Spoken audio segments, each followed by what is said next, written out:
बाबा Siddiqui murder case के फरार तीसरे आरोपी का नाम शिवा है, जो करीब 5 से 6 साल से पुणे में एक स्क्रैप व्यापारी के यहां काम करता था। यह जानकारी मिली है। तो तीसरे आरोपी के बारे में भी जानकारी मिली। बाबा सिद्दीकी मर्डर केस, तीसरे आरोपी का नाम शिवा, जो कि पुणे में स्क्रैप व्यापारी के यहां काम करता था। तो एक तरह से किस तरह से ये कड़ियां जुड़ रही हैं, कौन कौन इसके पीछे है, वक्त लगेगा, लेकिन सब कुछ सामने आ जाएगा। तो तीसरे आरोपी के बारे में भी पता चला। शिवा ने ही आरोपी धर्मराज को, देखिए जो जानकारी मिल रही है, मास्टरमाइंड ने शिवा धर्मराज को गुरनेल से मिलवाया। ये मास्टरमाइंड कौन है, बस तफ्तीश इसी बात की। सिर्फ आरोपी गुरनेल पर ही पहले से हत्या का केस है। बाबा सिद्दीकी मर्डर केस में तीसरे आरोपी का नाम सामने आया, जिसका नाम शिवा बताया जा रहा है। स्क्रैप की दुकान पर काम करता था पुणे के अंदर। पुणे में स्क्रैप व्यापारी के यहां काम किया करता था।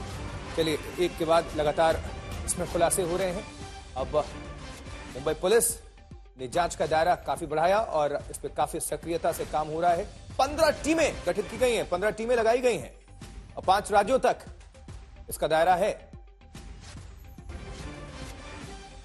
इसमें मुंबई, दिल्ली, उत्तर प्रदेश, हरियाणा, सब कनेक्शन जो जहां से आ रहे हैं वहां पर तफ्तीश। हत्याकांड की साजिश के मास्टरमाइंड की तलाश है। उत्तर प्रदेश का रहने वाला है तीसरा आरोपी शिव कुमार।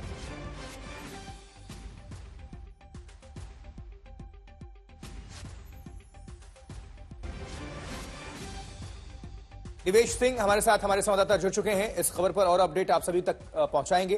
दिवेश, क्या इस मामले में आपको जानकारी मिल पा रही है? पुलिस क्या कह रही है और कौन कौन से एंगल आ रहे हैं? देखिए आशुतोष, ये पूरा मामला कॉन्ट्रैक्ट किलिंग का है, सुपारी किलिंग। सुपारी दी गई थी और उसके तहत शिव कुमार, गुरनेल सिंह और धर्मराज कश्यप, इन्हें मुंबई भेजा गया। करीब 1 महीने से कुर्ला के एक किराए पर लिए हुए जगह पर वो रह रहे थे। ऐसा शक जताया जा रहा है कि बार बार इन्होंने, इन तीनों शूटर्स ने बाबा सारे मूवमेंट पर, उनके आने जाने के वक्त पर हर जगह पर नजर रखी, स्पॉट को चुना और कल इस शूट आउट को उन्होंने अंजाम दिया है। अब पुलिस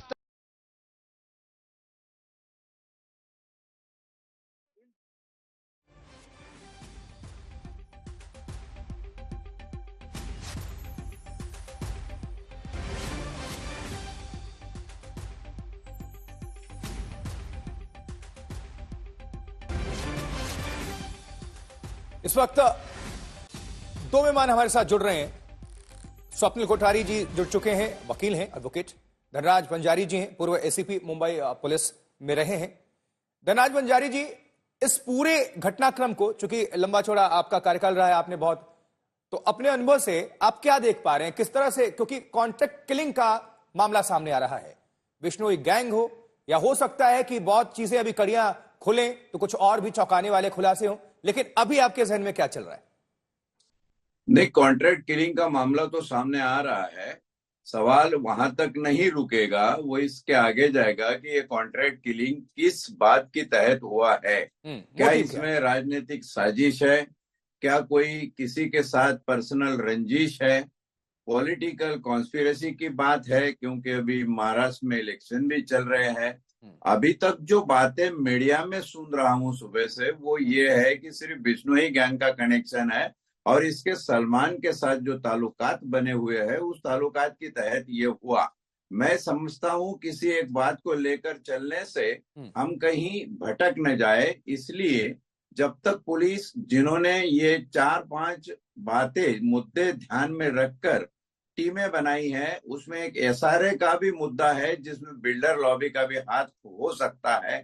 उसके अलावे जो महाराष्ट्र की कंडीशन है आज के, और अजीत पवार गुट के ये नेता थे, वहां भी कुछ ऐसी पहेलियां है जिसको नजरअंदाज हम इस वक्त नहीं कर सकते। इसके लिए मेरा एक मानना है, पुलिस ऑफिसर होने के कारण, कि अभी जब तक पूरा सच बाहर नहीं आ जाता, ये कॉन्ट्रैक्ट किलिंग किसने की, इसका किंगपिन कौन है और इसको कैसे अंजाम देने के लिए कहा, क्यों कहा, मैं समझता हूं तब तक हम इसमें बात न करें निर्णायक रूप से तो अच्छा होगा।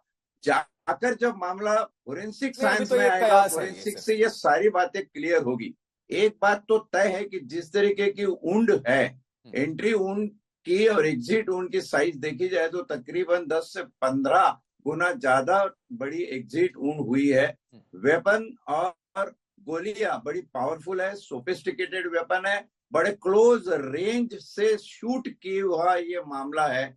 इसके अंदर इतना सोफिस्टिकेटेड ऑटोमेटिक वेपन उनके पास कहां से आया, ये वेपन का ओरिजिन कहां से है, ये देसी कट्टा तो कोई है नहीं। तो ये सारी बातें जब सामने आएगी, आप इसमें किंग पिन छुपेगा नहीं। लेकिन मैं एक बात से बड़ा इसमें आशादायी हूं कि सुबह से जो सुन रहा हूं, जो बातें हो रही है, ऐसा लगता है कि तहकीकाती अफसर हमारे मुंबई की क्राइम ब्रांच और दयानायक जैसा आदमी वहां पे है, तो ये सारी बातें तय तक पहुंचने में मदद करेगी। ठीक है, गुहार इतनी है पुलिस से कि आप तय तक जाकर इस बात का पूरा फैसला लगाए कि ये पूरी कॉन्स्पिरेसी का मायने क्या है।